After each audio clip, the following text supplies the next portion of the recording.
যে সুপারিশ করেছি তাতে বলা হয়েছে যে ত্রয়োদশ জাতীয় সংসদ একই সঙ্গে সংবিধান সংস্কার পরিষদ এবং জাতীয় সংসদ হিসেবে কার্যকর থাকবে।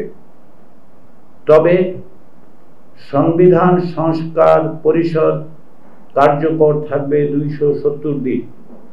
এই সময়ের মধ্যে সংবিধান সংস্কার পরিষদের সদস্যরা জুলাই জাতীয় সনদে বর্ণিত এবং গণভোটে যদি সকলের জনগণের সম্মতি পাওয়া যায় সেই বিষয়গুলো